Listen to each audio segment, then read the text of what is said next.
YouTube, how you doing? It's your boy Pete Titan Screen Navico right back here on the channel today with even more Sonic fan gaming as we are diving back into Sonic Gamebook Origins and taking up where we left off with more Sonic versus Zonik.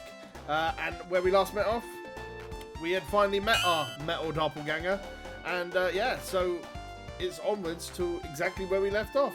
We have to be the one doing the talking next time we meet up with Zonik. So, neither Sonic nor Tails really know what to make of all this. The only thing that's for sure is that Zonik has to be stopped, though how are they going to do it remains to be seen. Through the gate to the aquatic ruin, the sea breeze hits them like a breath of fresh air, or rather, it should have done. Instead, all they could smell was oil. Looks like the oil ocean to me, Sonic. I thought you said this was going to be the aquatic ruin, said Tails. Well, it should be, replies a rather puzzled Sonic. In front of them stretches the coastline, usually lapped by brilliant blue seas. Today, the sea has turned black, like oil. Looks like oil, smells like oil, says Tails, bending down to dip a paw into the edge of the sea. And feels like oil too. Okay, so it's oil, says Sonic. A little irritated, the normal route down to the submerged lies straight in front of him, about 100 meters over to the right. A small sailing boat lies on the beach. Will Sonic and Tails go by the normal route, and will turn to 99, or will they choose the boat? I think we'll go the normal route. Sonic and water just don't mix. Our heroes decide to go by the normal route, despite the fact that everything is covered in horrible, sticky, black oil. The jetty leads slowly down into the tunnel, disappearing under the waves. Usually, this tunnel allows excellent views of the teeming fish that live around the city, but today, all Sonic and Tails can see is the pitch black sludge of oil. After only a few hundred meters inside the tunnel, even the inside of the tunnel is as black as night, and the stench of oil is becoming unbearable. The two friends stop and look at each other, only the whites of their eyes visible in the darkness. I don't know about you, Tails, but I've had enough of tunnels for a while, says Sonic. The boat then, suggests Tails? Let's go back and try the boat. Oh, alright, so we're taking the boat anyway. The small sailing boat has been left dumped on the beach for some reason. Nothing seems to be wrong from first impressions, but both of the heroes are a little wary all the same. Do you know anything about boats? Tails asks Sonic. Yes, of course, replies Sonic. Who knew they floated and hoped that was enough? Let me read that again. Yes, of course, replies Sonic, who knew they floated and hoped that was enough. Together, they pushed the boat into the glooping mess that was now the ocean. See? Said Sonic as they both climbed aboard. No problem! The boat starts to move out into the sea, even though there was no breeze in its small sail. Turned to 69. Nice! The little boat bobs its way quite happily across the sea, apparently just as good as floating on oil as on water. Neither Sonic nor Tails has any idea how long the voyage is going to take. The aquatic ruin is huge, and it always took Sonic and Tails ages to get through the normal way. Sonic is pondering this problem when the sea suddenly bursts into a fountain right in front of the boat. A split second later, it's followed by a sleek, silver shape. The shape makes straight for the boat, a huge mouth opening to reveal row upon row of sharp teeth. In an instant, the boat is hit, and the prow becomes a radically different shape. Chop chop, explains Tails. Should Sonic and Tails stay and fight the chop chop, or should they try and sail the boat away? We're going to try and fight, because if we ruin this boat, we're going deep in the oil. Sonic and Tails attack Chop Chop. Chop Chop's fighting score is 6. If you're unsure what to do, look back at the beginning of the book. If Sonic is hit by Chop Chop, then hit to 166. If Sonic and Tails win the fight, turn to 52. Right, so these are all our stats, right? So I guess we want to fight with our speed. So we've got 5. I need 1 between each of these. Sonic and Tails attack Chop Chop, and its fighting score is 6. So Tails has got 3. We've already won. Ba-ding! Ha ha! Ha ha ha ha! Victory! Oh, it's the enemy's turn to fight. Okay, it didn't beat 11. Woo! Oh, we've got to fight it again. Okay. This is fine. We've got... Uh-oh, we got 9. Oh, no, we beat it. Oh, that's fine. Sick! It was not easy seeing off Chop Chop, the deck of the small boat not being the ideal place from which to fight. The boat hasn't fared so well. Unfortunately, it now has several large holes in it. I hope we find somewhere to land too soon, says Tails, looking at the battered hull. What about that small island over there, replies Sonic. Tails strains his eyes, and sure enough, there is an island. Well, at least luck's on our side today, whispers Tails to himself. The small, sandy island looms on the horizon, and in no time the brave duo are only 100 or so meters away. If Sonic and Tails are still in the small boat, then turn to 137. If the boat is sunk already, well, we're still in the boat, so... They have just reached the island in time. Or have they?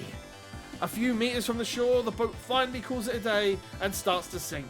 Tails starts to hover and will reach the island without any difficulty. Sonic, however, must jump, and it's a long way. Roll the die and add the result to Sonic's agility. If the score is equal to 7 or more, 10 to 33. Okay, well, our agility is 4? So we need a 3. Dice are on our side today! Just when it looks like Sonic is going to land in the oil, a gust of wind hits him and carries him onto the sandy beach of the island. He's impressed himself. Add 1 point to Sonic's coolness. Oh, that's sick. So, our coolness is now 4. Well, that makes up for the point of good looks we lost earlier. Pleasant as it is, Sonic and Tails are still trapped on the island and they need to find a way off of it fairly quickly. There are 2 paths leading away from the beach, which Sonic and Tails follow, the path to the west or the path to the east.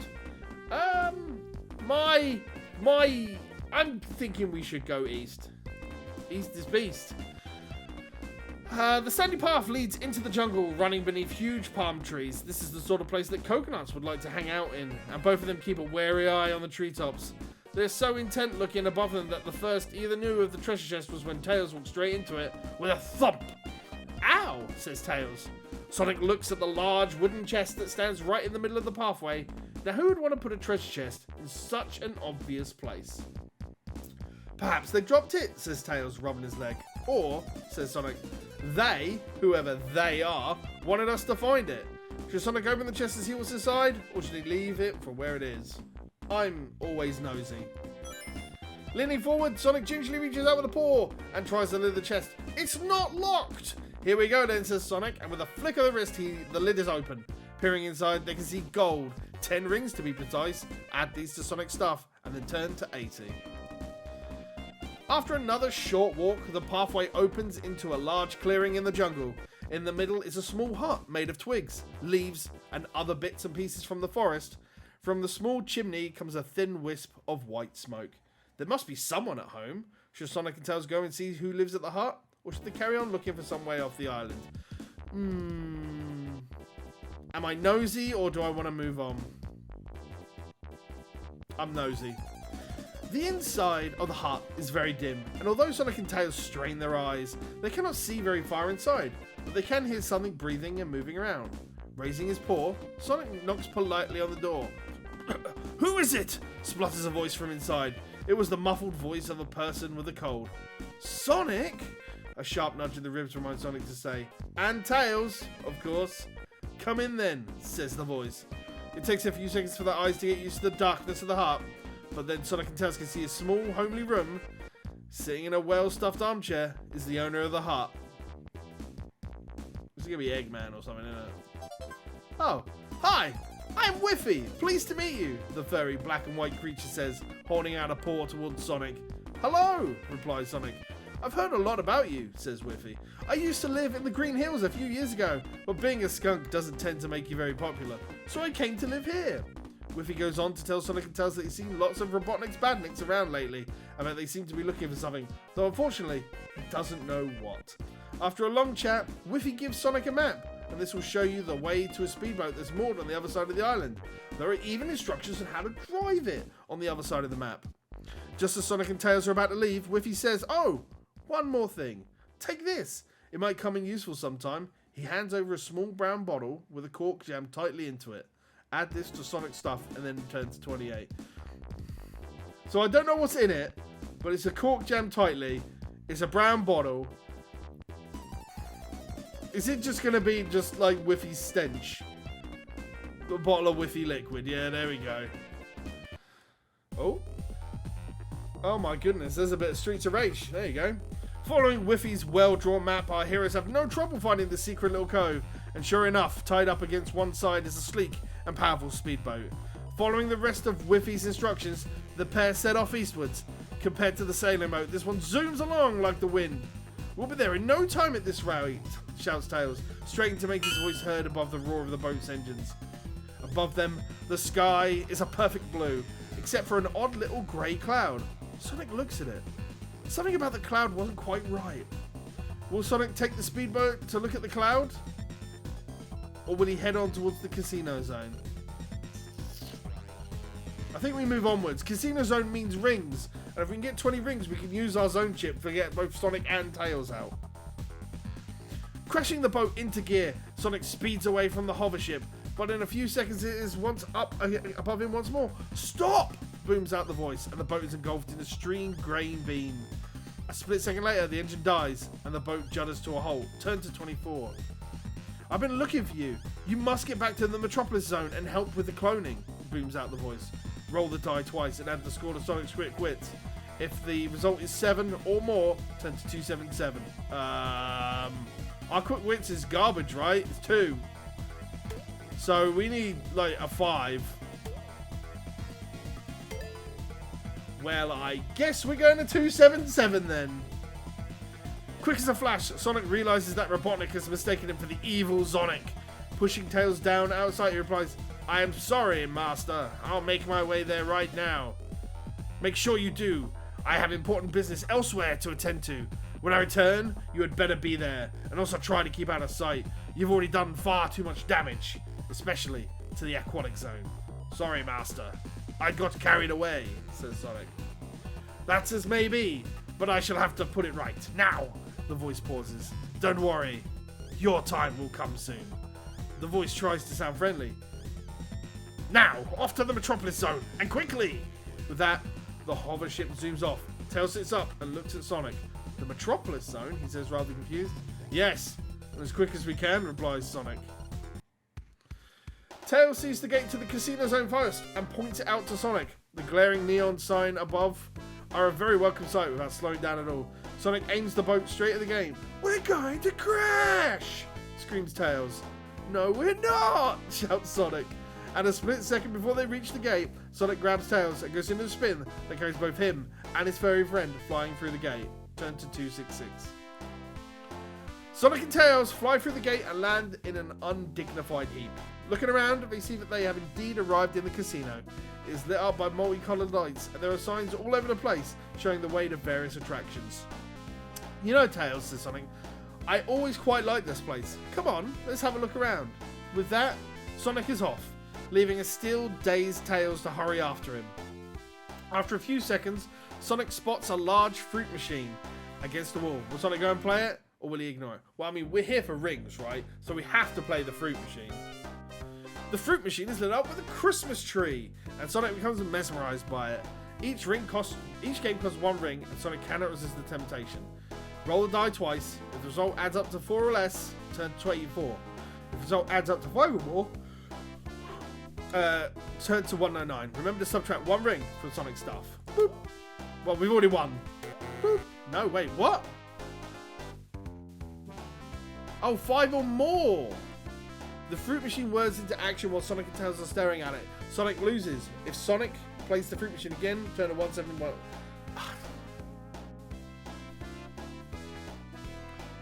I mean, rolling under 4. I'll give it one more go. Rolling under 5 is like... never mind. One more go. Oh. Yeah! How much do I get? The fruit machine whirs into action while Sonic and Tails stare at it. A winner! Roll the die twice and add the scores together. This is the number of rings that the fruit machine pays out. Add these to Sonic stuff. Right, okay. Well, we've already made back our rings. We made a profit. Success. Let's move on. It wants me to go to 97, not 66. I feel like I've just missed an entire bit of story. That told me to go to 66, not 97. Using every bit of charm he's got, Sonic manages to persuade the man. Sonic discovers that he's the casino's commissionaire, a very important person. Sonic tells the commissionaire that it was Zonik and not himself who was responsible for all the damage to the casino. Furthermore, Sonic offers to help the commissionaire put right all the damage. Turn to section 2. Yeah, I think that's where we're going to call it for today. that was a very strange thing. I don't think the game works like that. But, you know, nothing's going to be perfect ever. But there we go. Thank you very much for watching. This has been Sonic Gamebook Origins. We will be back next time with even more. As it's a nice little interlude from Sonic Battle. But until then, until we see each other again, as always, I've been Pete Timescreen Navigator from Project Phoenix Productions. This has been Sonic Gamebook Origins. And until we see each other again, always remember to take care, stay safe, play more games.